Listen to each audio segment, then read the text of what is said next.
Ravens, Dolphins. Was it an illegal hit? Let's get it, man!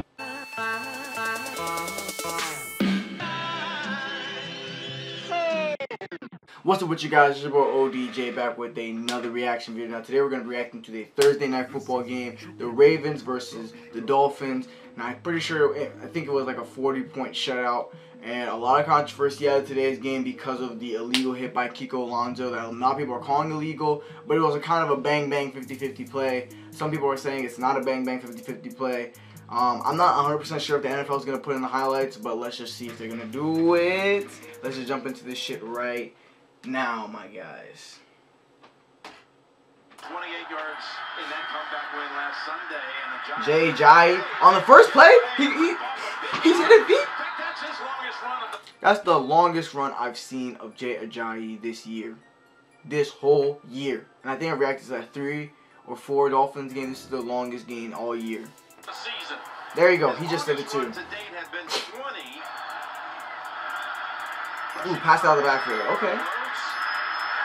To tackle. 4 down. Ooh, he's swole. He's happy. He's giddy.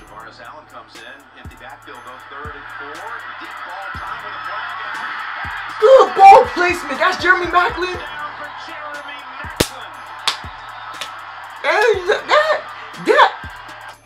In the word of the king, so. That's tough. That's tough.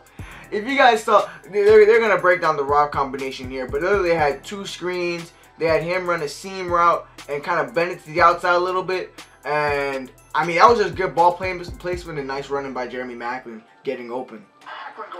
Exactly. So they had a screen right there, had a screen right there. Tight end, I think, does a in route, and then he kind of does a seam route to the outside. Safety's a little late because he's trying to read everything, and then Joe Flacco places that ball perfectly. That was perfect ball placement. Cornerback turned around, and what? Man, it's something weird, man. I played corner. Once you try to go look for the ball, you slow down for 0.2 seconds, and then the guy's already gone. And that's what happened. And he says, slump. I'm Joe Flacco. I'm not in no slump. Let's go. Joe Flacco. Give me some targets. You're still, I don't want to talk about it. It's okay. Matt Moore's going deep. Good catch. Good catch. Marlon Humphrey, be salty.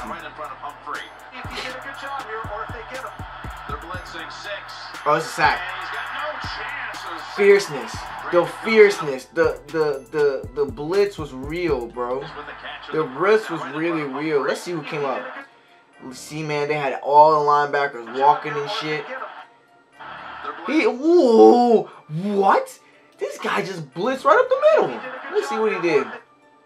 Oh my God.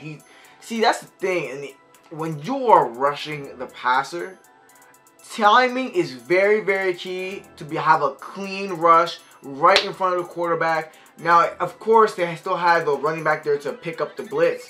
But the timing is so important and key just so you don't get bogged up with those linemen so you can get to that quarterback, create some pressure in his face. It's all about timing, really. That's why you see some stunts. That's why you see some linebackers and corners when they blitz. They take their time. They don't just automatically come in one angle. Sometimes they'll take 1 second or just half an extra second, and that makes a big difference in how clean they come off the rush and the blitz and make sure they don't get touched by anybody so they have a straight line attack to the quarterback, which is really good.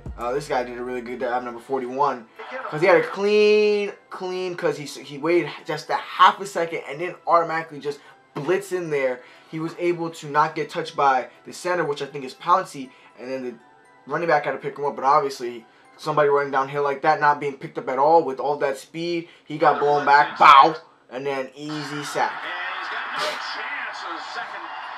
Mance came in there flying too. Number 5, CJ Mosley came in there flying too.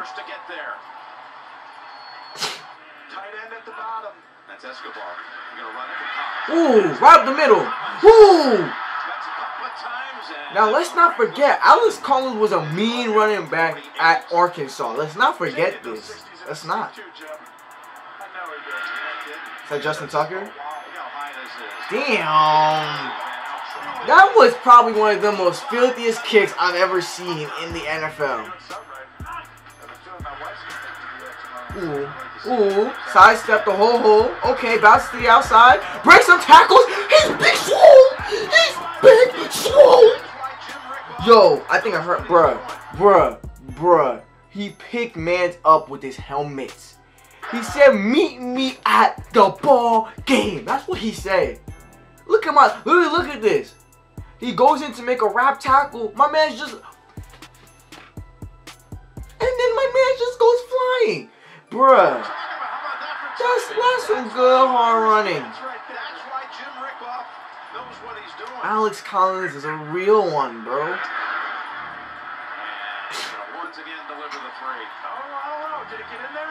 Yeah, it did. Oh, he's going deep right there, Oh, he didn't get no separation. Nice catch! Kenny Stills?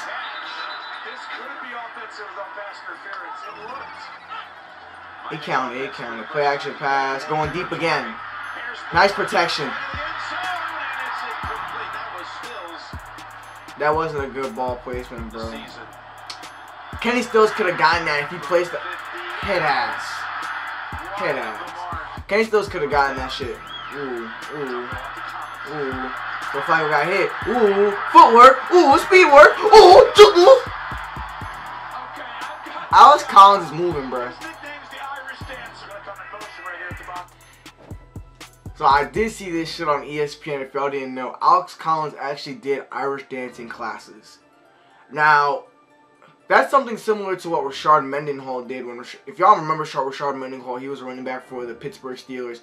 He was more than serviceable running back for the Pittsburgh Steelers, but now he's not in the league anymore. He actually got a very, very serious injury, I think to his back or somewhere in his somewhere where you need like a lot of flexible motion and stuff. Like, I don't know if it was your leg or your back, but he got a serious injury over in one area of his body. And he actually used dancing to get back into shape and kind of use it as, you know, physical therapy and make his body be able to be more flexible, a little bit more leaner. And that helped him overall with his foot speed, you know, with his, you know, because when you're dancing, foot speed, you work on your footwork. You work on your footwork. That's why you have the ladders. You know, dancing is also another way you can work on your footwork.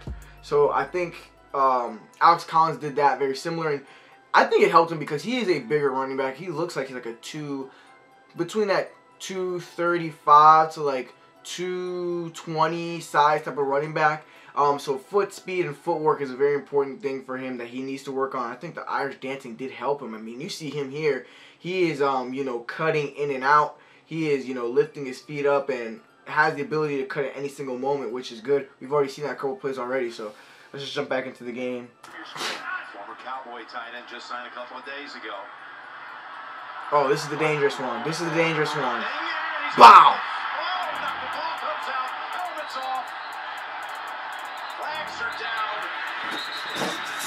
Suck a nigga, bro. Yo, bro.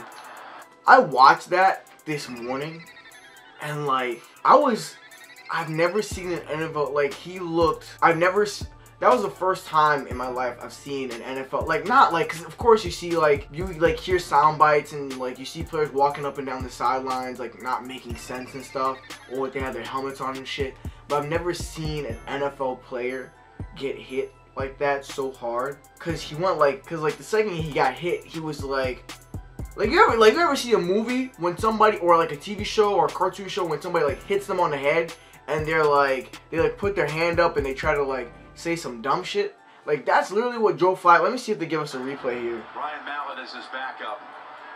Cause that's literally what he did. I never seen that before, which is crazy. Defense. 15-yard penalty. Automatic first. They didn't show it, but like Joe Flacco, when he first got hit, he was on the ground. He was like, he made that exact same like expression. He was like, and then like he slowly came and touched his head, and then like he was just like, I've never seen such a player like in like a daze. Like, you see cartoon characters in like dazes when they get like hit like in the head, like, but like I've never seen an actual like person like actually be in that mindset, like actually have that physical expression. And that just really, I mean, football is, I mean, there's a reason why, like I didn't want to, because there's a lot of kids out there who aren't like that good, or like they could possibly play at the next level, but they like need to grind, so they like go D3 and shit. Or like some kids that just go D3 just because they love football and they want to stay like at least playing football even though they know they're not going to make it to the NFL. Like one reason why I couldn't do it, like couldn't even fathom, because people were like, why should you just go play D3? Like I'm not going to say I'm like that good at, I'm not going to say I was that good at football. I wasn't bad, but I wasn't like amazing or anything like that. I always thought that like, man, there are people like out here playing football that really just like, they want to play football like so badly. They want to make it to that next level. They want to like make sure their family's eating and shit like that. That they want to like, how can I explain it? It's like they will put their life on this shit, and they will like do anything by any means to make sure like they produce on the field to like make sure their family eats. And like you see plays like that where like guys are just giving it their all because they want to play, they want to put food on the table, they love the sport they're playing, and I felt like I couldn't match that. And I felt like if I knew like the dude in the locker room next to me, had his like family on the line, and like he like put his heart and everything into it. Like I'm like, I love football, but listen, I'm not putting my body on the line like these mugs, to be honest. So I mean, it's just plays like that that make me like remember, like bruh, like 7-on-7 is the best thing. To be honest. Ooh, play action, easy touchdown pass right there. Who's that? Oh, Watson. Ryan Mallett. I remember I loved Ryan Mallett when he was at Arkansas, and I thought he was going to be filthy in the NFL. Ooh, that's a sack. CJ Mosley's coming. Who's that too? That's a D lineman? Hold up. That is one lean D lineman. Like, only lean D lineman I've ever seen is like Bruce Irvin. Bro, that's a D lineman. That's crazy. Like, I've only seen like Carlos Dunlap and Bruce Irvin be that lean before, bro. I mean, Von Miller's like wide. Wow. Ooh. Ooh. First down. It's already 20-0 at the beginning of the fourth quarter. Dolphins have no type of offense. Maybe it's because Jay Cutler's gone. Oh, that's a block. Dang, they got good field position too, and they still didn't score. Oh, oh, oh, he has the crease. He has the, yo, Collins is looking fast. He's looking speedy. He's looking hella speedy. The block is looking clean on that play, though. CJ Mosley is something else, bro. Matt Moore's not getting him, bro. Matt Moore can get this dick.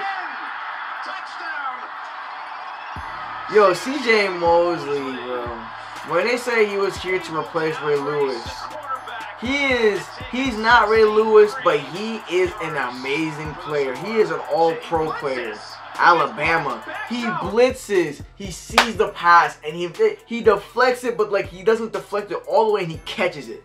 Like, bro, like CJ Mosley is like one of the best covering linebackers in the NFL, as well as being a very, very good tackler.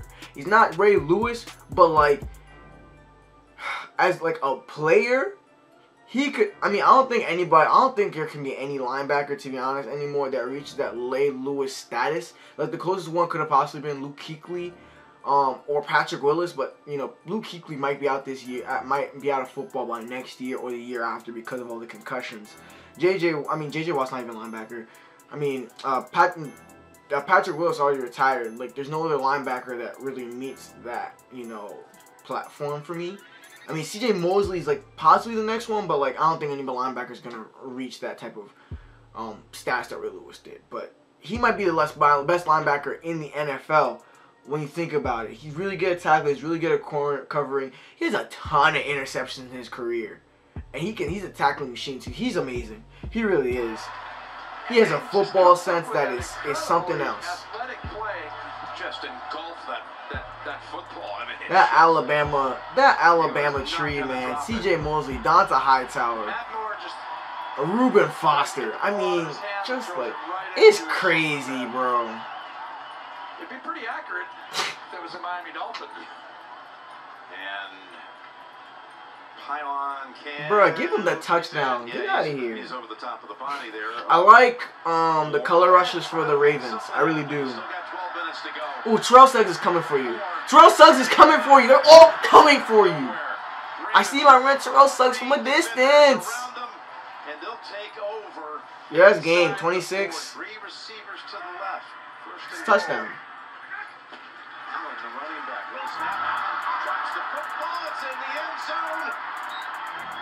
Wait, what happened? Wait, what? That is Chris Moore. I'm mad. I got mad salty now. So we can score. And right here, Allen needs to hold on to this ball. Just an exchange problem between him. Allen, you're a USC product, bro. You can't be doing this, bro. To recover.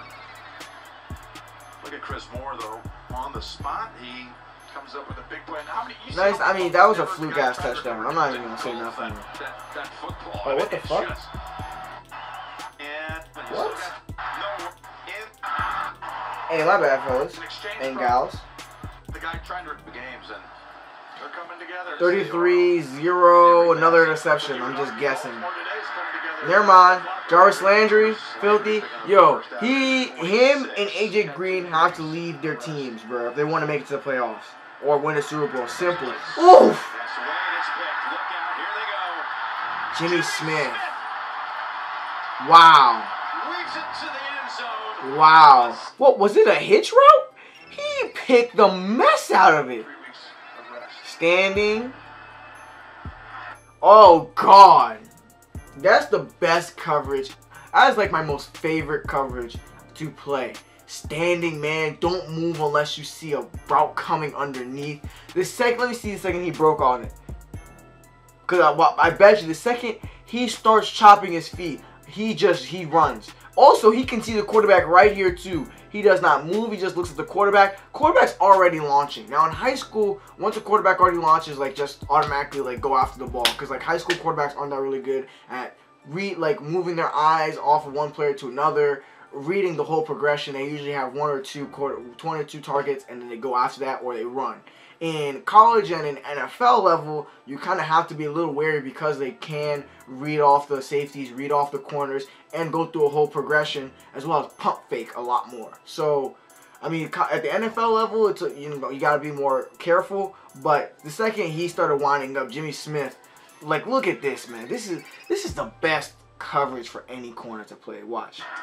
Yeah, the second he chops it right there, Jimmy Smith is coming. And he already threw the ball too. It's too late. He anticipated the route. Jimmy Smith saw it the whole way through. And it's a pick. And that's NFL talent too, because all corners can like see it even if you're in that coverage. But like not all corners have like the foot speed, have the height, have the ability to catch to actually make the play that he just made. So I mean shit. Jimmy Smith is good though. He's a first round pick from Colorado. He's no joke. I'm waiting for him to get to, I don't know if he's been to a Pro Bowl, but I'm waiting. He's an all-pro talent, to be honest. He just needs to ball a little bit more, but this game's over. Fumble? What's happening? Ooh, he bounced the shit out of that. Oh, Kenyon Drink from Alabama. Sorry for all the pauses. Shit.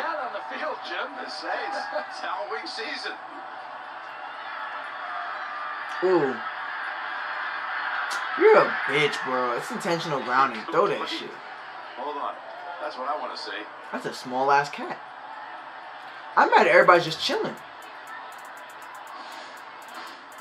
So, look at this, Jim. This is like how you ran in high school. Look at that. Perfect form. Extension. I mean... when Thursday Night Football game is trash, so they need to focus on a cat. Direction. Does he get both feet in right here at the end, Jim? Turns it uphill. I mean, we had a couple of good Thursday Night Football games. We had the Eagles game. We had the Rams game. Texans versus Bengals wasn't that good, but I mean overall scoring wise and sloppy play and all that stuff. But it was an entertaining game because the game was close. Again, sorry for pausing the video so much throughout. I just had a ton to get off my chest. Thank you guys for watching through, and let's just get into the analysis. So we're gonna start off with the Miami Dolphins. Not much to talk about. Like I told you guys today, because I dropped the Miami video versus the Jets today. Not much going for them. I mean, yeah, they got to 3-3, and they kind of put themselves back in some type of position to make a push. But without Ryan Tannehill, now as you just saw, without Jay Cutler, Matt Moore being at the helm, he's not putting them over any type of hump. He did come in last week and did play exceptional and did win the game, help win them game for the Dolphins. Which is something that Matt Moore can do, but obviously we see he can't do that consistently. So the Dolphins are now 3-4. Don't expect anything from them soon. They might finish the season 300 because their defense is not terrible. Their offense has the weapons to, make some noise, put up some points like they did last week. So they might. To be honest, I feel like they can make an 8-8 record, 9-7. Nothing more than that. Like I just said, offensive pieces are pretty good, but their running game has not been effective all year, even though they have an above-average running back. Wide receiver pieces are pretty good, but now they are down to their third-string quarterback, who is serviceable and who can put up numbers and points. But when faced with a vaunted defense, or even a defense that's formidable, he can't do anything like he did this game. He only did 0 points. 0 points. Couldn't even put him in field position to kick a field goal and score. Oh, they did kick one field goal, but the dude missed it. So that's going against them. So their offense is garbage. Like I just said, they're not garbage, but they're not doing anything. Pretty much, they're not. When I say they're garbage, I'm saying for this particular team and the Dolphins, they aren't going to do enough to get that many dubs. Jump over to the Dolphins defense. The defense didn't really give up that many, they didn't really, they gave up that first touchdown. Then they gave up the other one, which is a fumble to Buck Allen. Then they gave up 14, add 6, 20, two pick sixes. God damn, Matt Moore. 2 pick sixes. That's 14. That's 33. What was that other touchdown? Oh, they did have 3 passing touchdowns. Yes, they did have 3. Joe Flacco had 1. Rally Mount had 2. Yes. So, shit. Dolphins defense gave up 3 touchdowns and 2 kicks. What is that? 27 points? Yes, 27 points. Dolphins scored 28 last week, but the Baltimore Ravens defense is really good. So, no sleeping, no lacking. Just like shit. The Dolphins defense is okay. It's a bend but not break defense, and obviously they didn't completely bend, though. Just overall, with the 2 pick sixes and the field goals and all that good stuff, they just look like they gave up 40 points when they didn't. That being said, Dolphins are trash. Season's over. They might go 8-8, might be 9-7. That's all I have to say about them. Jump over to the Baltimore Ravens. Now, the Baltimore Ravens have one of the best defenses in the NFL. They are stacked on all 3 levels of the game. They have Terrell Suggs rushing the passer. They got C.J. Mosley back there in the middle, and they have some pretty good DBs. They have Marlon Humphrey, Alabama product. They got Jimmy Smith, who was a second-round pick. Very, very good, very serviceable, and has taken his game up every single year. He has the possibility.